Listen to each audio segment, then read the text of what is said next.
এক বছরের মধ্যে কয়দিন কোরআন পড়ছে বলতে পারবে না, সর্বশেষ কয়দিন কোরআন শরীফ ধুইয়া দেখছে বলতে পারবে না।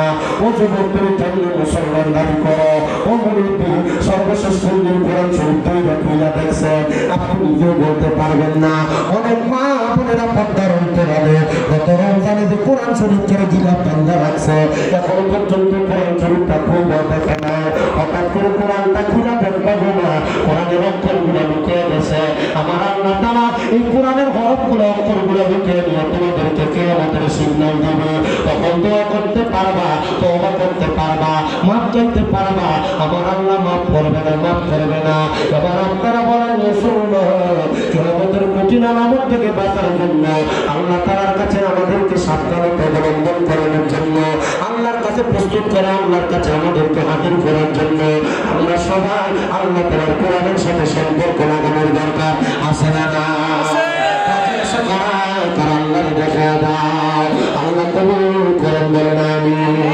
আর 30 পারা কোরআন বাইরে মনে রাখো তো কোন জায়গায় কোন হরফ লেখা নাকি আইলা শিয়া তোমা কষ্টে দিবা দরি, তখন আমার মন ভাই করবে লুকা চুরি, আমি বুঝিলাম না গো আল্লাহ মরণে কতদিন বাকি, আমার মরণের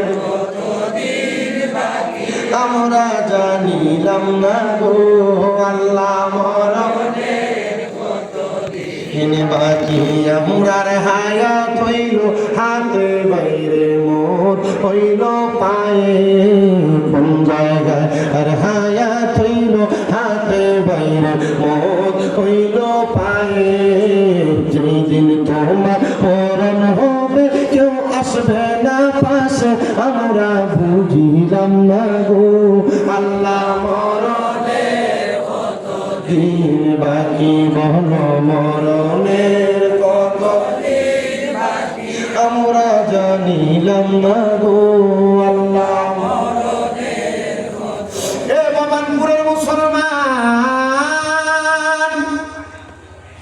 এই জন্য আল্লাহ তাআলা আলেম উঠে নেওয়ার আগে নিজে এলেম অর্জন করাবে, নিজের সন্তানকে এলেম অর্জন করাও এবং নিজের এলাকার মধ্যে এলেম অর্জন করার প্রতিষ্ঠান থাকবে না।